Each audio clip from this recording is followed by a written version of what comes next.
Welcome back to the deep dive. So, you sent over a stack of sources this week that are, well, they're incredibly dense and frankly, pretty urgent. They really are. Our mission today is to try and synthesize these claims, which detail a massive global EMP conspiracy. A conspiracy the sources have dubbed Protocol 777. Exactly. This is a deep dive into a really unconventional and, quite chilling hypothesis. That the world's biggest machine, the Large Hadron Collider, is being weaponized. That's the core of it. The hook here, the claim we really need to unpack, is that the LHC can be used to trigger a massive solar flare. A man made Carrington event.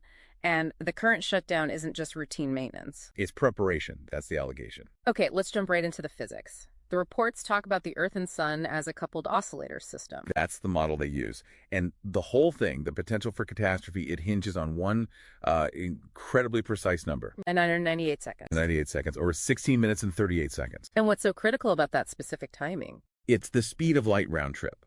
The time it takes for light, or magnetic wave, to travel from Earth to the Sun and back again. Okay.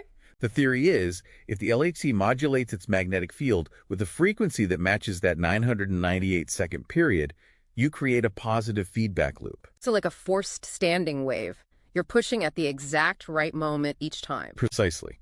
Think of pushing a huge swing. You add energy at the perfect moment in its arc, and the amplitude just grows and grows exponentially. Is there any evidence for this in the past? Well, the data they cite shows these pulse trains. For example, back in 2011, there was a sequence where a solar flare amplified with each 16-minute echo.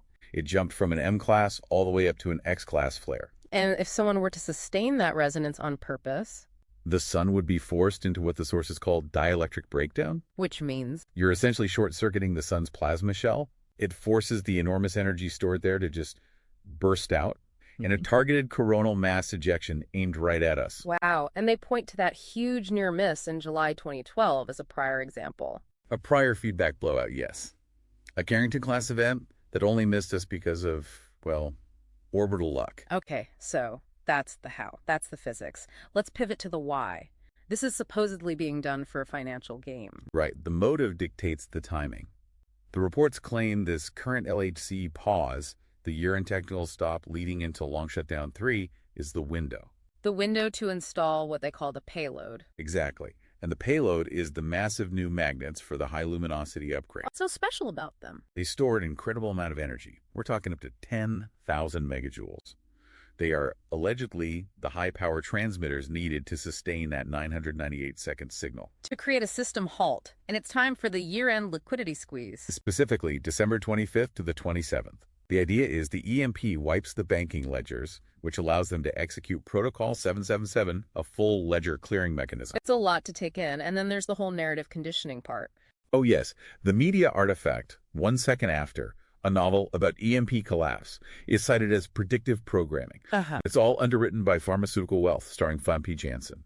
So the name Janssen becomes associated with salvation during a crisis. That's the theory. So we have the LHC, the physics, we have the motive, finance, but there's a third vector here, astrophysics. Right, the trigger.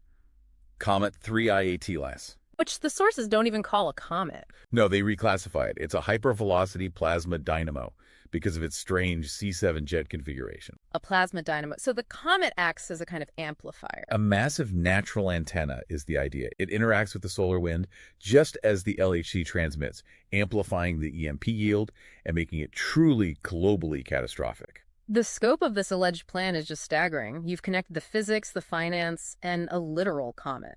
The sources even get into tactical survival details, which suggests the planners have their own escape plan. Which leaves a pretty wild question for you, the listener. Of all the strange details, what stands out more? The so-called Nimrod protocol, sealing a room and burning a beeswax candle to clean the air after the pulse, or the alleged defense system protecting Anexa, New Zealand, the Patania Shield, which is supposedly created by stimulating a dormant creature called the Kraken to reflect the EMP,